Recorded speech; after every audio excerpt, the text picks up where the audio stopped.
Hello every one. ഇന്നൊരു simple recipe ആയിട്ട് ഞാൻ വന്നിട്ടുള്ളത്. വീട്ടിൽ പെട്ടെന്നൊരു ജസ്റ്റ് ഒരു ചെറിയ കടി ഉണ്ടാക്കാൻ വേണ്ടിയിട്ട് എങ്ങനെ തയ്യാറാക്കാമെന്ന് നോക്കാം. കുട്ടികൾക്ക് വേണ്ടിയിട്ടാണ് ഇത് സ്പെഷ്യലായിട്ട് ഞാൻ ചെയ്യുന്നത്. അപ്പം ഒരു ബൗളിലേക്ക് കുറച്ച് വെള്ളം, റെഡ് ചില്ലി ഫ്ലേക്സ്, ഉപ്പ്, ഇതിന് ഒരു കപ്പ് മൈദപ്പൊടിയും കുറച്ച് ഒറിഗാനോ, നമ്മൾ പിസ്സക്കെല്ലാം ഉപയോഗിക്കുന്ന പൊടി ഉണ്ടല്ലോ ഒറിഗാനോ, അതാണ് ഞാൻ ചേർക്കുന്നത്. ഇതൊരു ബൗളിലേക്ക് ഇട്ടിട്ട് ജസ്റ്റ് ഒന്ന് മിക്സാക്കി കൊടുക്കുക. ഈ വെള്ളം എന്ന് പറയുന്നത് 1/4 കപ്പ് ഞാൻ ഒഴിക്കുന്നില്ല. എന്നിട്ട് ഇതെല്ലാം കൂട്ടിയിട്ട് ഒന്ന് മിക്സാക്കി കൊടുക്കുക ആദ്യം.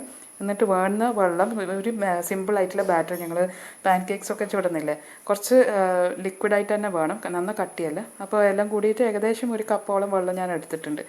നിങ്ങൾ കപ്പ് അനുസരിച്ച് നോക്കിയിട്ട് ഒഴിച്ചു കൊടുത്താൽ മതി. ഒരു 125 മില്ലി വെള്ളം എടുക്കാം. ഇതിൻ്റെ കൂടെ തന്നെ ഓയിൽ ഇടുന്നുണ്ട്. 1 ടീസ്പൂൺ ഓയിലാണ് ഇത് യൂസ് ചെയ്യുന്നത്. ഓയിലാണ് ഞാൻ സൺഫ്ലവർ ഓയിലാണ് ഒഴിച്ചിട്ടുള്ളത്. അപ്പോൾ എല്ലാം കൂടിയിട്ട് നല്ലോണം മിക്സ് ചെയ്ത് കൊടുക്കുക. ഓയിലും ലിക്വിഡും എല്ലാം കൂടിയിട്ട് ഈ ബാറ്റർ നല്ല സ്മൂത്തായിട്ടുള്ള ബാറ്ററായിട്ട് കിട്ടുക. ഉപ്പ് നിങ്ങളുടെ ടേസ്റ്റ് അനുസരിച്ചിട്ട് നിങ്ങൾക്ക് നോക്കിയിട്ട് ചേർക്കാം.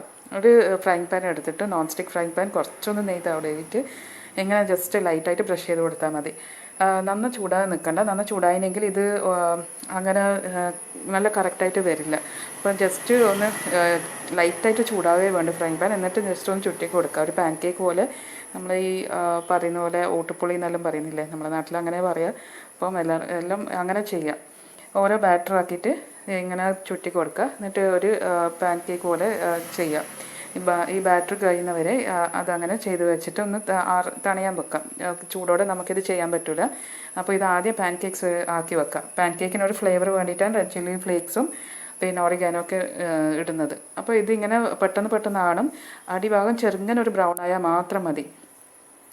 ആ സമയം കൊണ്ട് നമുക്ക് നമ്മളെ ഫില്ലിങ് റെഡിയാക്കുക. ജസ്റ്റ് കുറച്ച് ഒരു ചിക്കൻ ബോൺലെസ് ഉണ്ടായിരുന്നു. അപ്പോൾ 250 ഏകദേശം ഉണ്ടാവും, 250 ഗ്രാംസാണ്. അത് ആദ്യം ഓയിലേക്ക് ഇട്ടിട്ട് ജസ്റ്റ് ഒന്ന് സോട്ടേ ചെയ്ത് കൊടുക്കുക, ഒരു വൈറ്റ് ആകുന്ന വരെ. ഇപ്പോൾ ഒരു ജസ്റ്റ് ഒന്ന് കുക്കായി വരുമ്പോഴത്തേക്ക് തന്നെ ഉപ്പും നമ്മളെ പൊടികളൊക്കെ മസാല എല്ലാം ഇടാം. ഇതിന് വേണ്ടിയിട്ട് ഞാൻ കുറച്ചൊന്ന് ഉള്ളി, അര ഉണ്ടാവും, ഒരു ഹാഫ് ഉള്ളിയാണ് എടുത്തിട്ടുള്ളത്. ഇതിൻ്റെ കൂടെ ഇഞ്ചിയും വെളുത്തുള്ളിയും എല്ലാം കൂടിയിട്ട് ഇട്ട് കൊടുക്കാം. ഇതിൻ്റെ സ്പൈസി എന്ന് പറയുന്നത് ഞാൻ കൂടുതൽ സ്പൈസി ആയിട്ട് ആക്കിയിട്ടില്ല. നിങ്ങൾക്ക് വേണമെങ്കിൽ മുളക് പൊടിയോ ഇതുമൊക്കെ ചേർക്കാം. പക്ഷേ ഞാൻ ചില്ലി ഫ്ലേക്സാണ് കൂടുതൽ ഇതിന് ഇടുന്നത്. അപ്പോൾ ചില്ലി ഫ്ലേക്സും പച്ചമുളകിൻ്റെ ഒരു ചതച്ചതും ഒന്ന് ഇട്ട് കൊടുക്കുക. നിങ്ങളുടെ എരിവിനനുസരിച്ച് നിങ്ങൾക്ക് അത് കൂടിയോ കുറയ്ക്കുകയോ ചെയ്യാം. സോസായിട്ട് നിങ്ങൾക്ക്, എനിക്ക് സോയ സോസിൻ്റെ മണം അത്ര പിടിക്കലില്ല, അപ്പോൾ ഞാൻ ജസ്റ്റ് ചില്ലി സോസാണ് ഇട്ടത്. അത് ഉപ്പും കൂടിയിട്ട് നിങ്ങൾ ടേസ്റ്റ് അനുസരിച്ചിട്ട് നോക്കാം. ഇതിൻ്റെ കൂടെ തന്നെ ഇതിൻ്റെ മെയിൻ ഫ്ലേവർ വരുന്ന ക്യാപ്സിക്കമാണ്. ക്യാപ്സിക്കം ഇപ്പം കുട്ടികൾ പൊതുവേ അത് പുറത്തേക്ക് ഇടുന്നതാണെങ്കിൽ കഴിക്കാൻ ബുദ്ധിമുട്ടുണ്ടെങ്കിൽ ഒരു ചെറിയ പീസാക്കിയിട്ട് തന്നെ ഇട്ട് കൊടുക്കുക.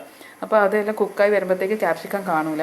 അപ്പോൾ നല്ലോണം ചെറിയ പീസായിട്ട് അരിഞ്ഞിട്ട് നല്ല ചെറുങ്ങനായിട്ട് മുറിച്ചിട്ട് ഇട്ട് കൊടുക്കുക ഫില്ലിങ്. ഇതിപ്പോൾ പാൻ കേക്ക്സൊക്കെ റെഡി ആയത് കഴിഞ്ഞിട്ടുണ്ട്. അപ്പോൾ അടിഭാഗം മേലോട്ടേക്കാക്കിയിട്ട് മേൽവശമാക്കിയിട്ട് ഈ ഫില്ലിങ് ഇട്ട് കൊടുക്കുക. ചിക്കൻ വലിയ പീസാണെങ്കിൽ ജസ്റ്റ് കൈ കൊണ്ട് നുറുക്കി കൊടുത്താൽ മതി. പിന്നെ എൻ്റെ ബാറ്ററി ഉണ്ടല്ലോ, അത് കുറച്ച് ബാക്കി ഉണ്ടായിന്. അപ്പോൾ അതാണ് ഞാൻ ഇത് എന്താ പറയുക, ഒട്ടിപ്പിടിക്കാൻ വേണ്ടിയിട്ട് ഞാൻ ജസ്റ്റ് സീൽ ചെയ്യാൻ വേണ്ടിയിട്ട് ഇങ്ങനെ ക്ലോസ് ചെയ്യുന്നത്. ഓക്കെ, സൈഡിലൊക്കെ ഇങ്ങനെ ഒന്ന് വെച്ച് കൊടുത്താൽ മതി. ഇതിപ്പോൾ പാൻ കേക്ക് റോളാക്കിയത് ഞാൻ. അപ്പോൾ നമ്മൾ ചെറിയ റോൾസാണ് ആക്കുന്നത് ചിക്കൻ്റെ. അപ്പോൾ അത് ഇങ്ങനെ സൈഡ് സീലാക്കാൻ വേണ്ടിയിട്ട് മൈദൻ്റെ മാവാന്നല്ല യൂഷ്വലി നമ്മൾ ഉപയോഗിക്കുക. അപ്പോൾ ഇത് ബാറ്ററിന് നല്ല ഫ്ലേവർ ഉള്ളതുകൊണ്ട് അതിന് ഞാൻ കുറച്ച് എടുത്ത് വെച്ചിന് ഇതിങ്ങനെ ചെയ്യാൻ വേണ്ടിയിട്ട്. അപ്പോൾ ഇങ്ങനെ റോൾ ചെയ്തിട്ട് നല്ല ഫില്ലിംഗ് ആക്കിയിട്ട് കൊടുക്കുക. ഈസിയാണ്, കൂടുതൽ ഐറ്റംസ് ഒന്നും ഇല്ല. ജസ്റ്റ് ഒന്ന് റോളാക്കിയിട്ട് വെക്കുക. ഇത് ഓൾറെഡി കുക്ക്ഡാണ്, എല്ലാം കൂടി നല്ല കുക്ക്ഡ് സ്നാക്കാണ്. അപ്പോൾ ഈ ബാക്കി വന്നതൊക്കെ ഞാൻ അങ്ങനെ ചെയ്തിട്ട് റെഡിയാക്കാം. ഇനി ആ ഫ്രൈങ് പാനിൽ തന്നെ ചെറുങ്ങനെ ഒരു നെയ്യോ ബട്ടറോ ഒക്കെ ചേർത്തിട്ട് ഒന്ന് ടോസ്റ്റ് ചെയ്ത് കൊടുക്കാം. നല്ല ക്രിസ്പി ആയിട്ട് ടോസ്റ്റ് ചെയ്ത് കൊടുക്കുക. അതിപ്പോൾ കുട്ടികൾ വന്നു കഴിഞ്ഞാൽ നിങ്ങളെ ഗസ്റ്റോ നിങ്ങൾക്ക് ആരൊക്കെ കഴിക്കണമെങ്കിൽ ഇത് ആദ്യം റെഡിയാക്കി വെക്കുക. എന്നിട്ട് കഴിക്കാൻ മുമ്പേ ജസ്റ്റ് ഒന്ന് ടോസ്റ്റാക്കി കൊടുക്കുക. ഇത് ചൂടോടെ കഴിക്കണം, എന്നാൽ അതിൻ്റെ നല്ല ടേസ്റ്റും ക്രിസ്പി ഉണ്ടാവും. അടിപൊളി സ്നാക്കാണ്, ഈസിയാന്ന് ആക്കാൻ വേണ്ടിയിട്ട്. ജസ്റ്റ് 2-3 ഐറ്റംസ് കൊണ്ട് തന്നെ റെഡിയായിട്ട് എളുപ്പത്തിൽ റെഡിയാക്കുക. എല്ലാവരും ട്രൈ ചെയ്ത് നോക്കുക, ഫീഡ്ബാക്ക് അറിയിക്കുക. ചാനൽ സബ്സ്ക്രൈബ് ചെയ്യുക. ഞാൻ കൂടുതൽ റെസിപ്പീസുമായിട്ട് വരുമ്പോൾ നിങ്ങൾക്ക് കാണാൻ വേണ്ടിയിട്ട് ചാനൽ സബ്സ്ക്രൈബ് ചെയ്യാം.